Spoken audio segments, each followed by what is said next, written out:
Commander, I have activated the recording protocol. You may proceed with your entry. Thanks, Kira. This. You're welcome, Commander. Seriously? Interruptions before I even get my first words out? A little rude? A faulty subroutine deep in my behavior matrix, Commander. I suppose, or just crap coding. You provided the primary and secondary coding protocols, Commander Wicked. Well, shit, you got me there. Now, let me start. This is, obviously, Commander Wicked, making my third entry for Dr. Baka's program. When I agreed to do my part in the psychological study on the mental state of deep space pilots, I hadn't truly taken it, or its concept, seriously. I think, and I say this honestly, I believed myself better than pilots who have lost their minds while spending extended time deep in the black. I figured that, having spent as much time exploring far beyond the borders of the bubble as I could, I was immune. I was not. In fact, I now believe myself more prone than most. I think, because I'm losing track of the days more often than I care to mention, I have been on this specific exploration mission for a better part of 2 months. During this time, I have made more than 300 system jumps and spent more than a little while in the majority of those systems. Even though this little personal adventure will be padding my credit account rather nicely, I never discovered anything of real significance. Many of the systems were as of yet discovered and presented not only excellent scenery, but hundreds of unscanned planets, with more than a lot of them providing viable biology worth collecting. But nothing I found would shatter the galaxy as we know it and change humanity's course. Unless the 7 Earth-like worlds I discovered would count in that regard. But I doubt it. So, it goes without saying that these seemingly endless days and weeks have been so typical my brain tends to go numb. What's worse is my unusual ways of fighting back from boredom. I will admit your behavior baffled even me, Commander, and if I possessed the ability to feel actual emotion, I would probably shower you with sympathy.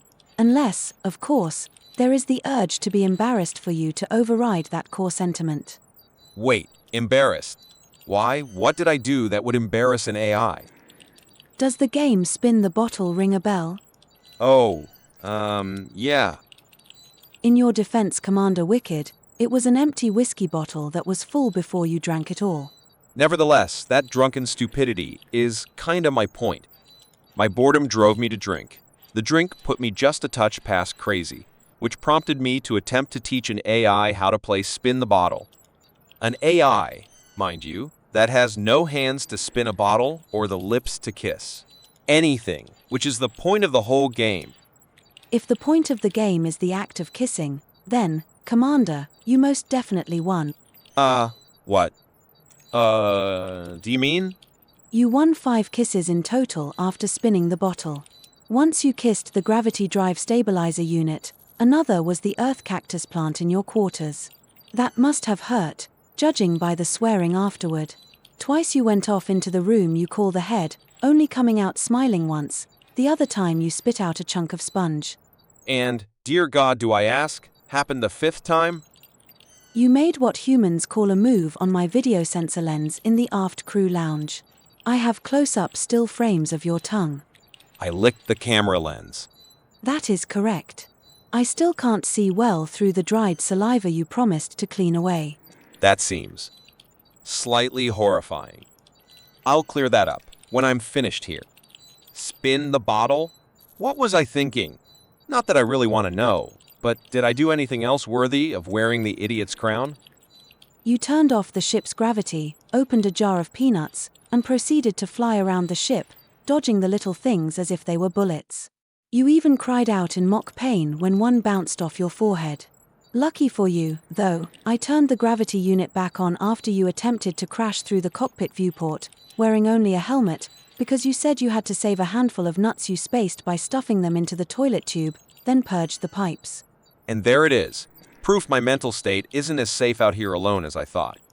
But in truth, Doctor, my gut tells me you've heard worse. Not that polishing off a bottle of whiskey in a matter of hours is a good thing. It was, and I swear to this, the only time I have gotten myself pissed up since I started this venture. I've wanted to, of course. Even more so, after Galnet released the news of the Thargoid attack in the Shinrar to Desra system, almost obliterating the Jameson Memorial Starport and killing who knows how many citizens and pilots. How the hell the bugs got so deep into the bubble is a mystery to me. I'm beginning to believe no system is safe, not anymore. After hearing the report, I blasted off a comm message to the Dead Reckoning, formerly known as the Overwatch, my fleet carrier, and discovered that none of the commanders from the Onyx Blades got dead during the battle. Although, I'm pretty sure a few of them boys went to fight. I've never been overly eager to face the aliens, though I've had my share of entanglements. But who knows what the empty systems outside the bubble might hold if they've pushed that deep into occupied space. But hopefully, I won't be finding any surprises. The Dead Reckoning has made several jumps my way, and I'll be docking with her in about 14 hours. It would be sooner, but I somehow managed to damage the fuel scoop, so refueling after jumps takes way longer than usual. I wonder, maybe I got a peanut stuck in the works? This is Wicked, signing off.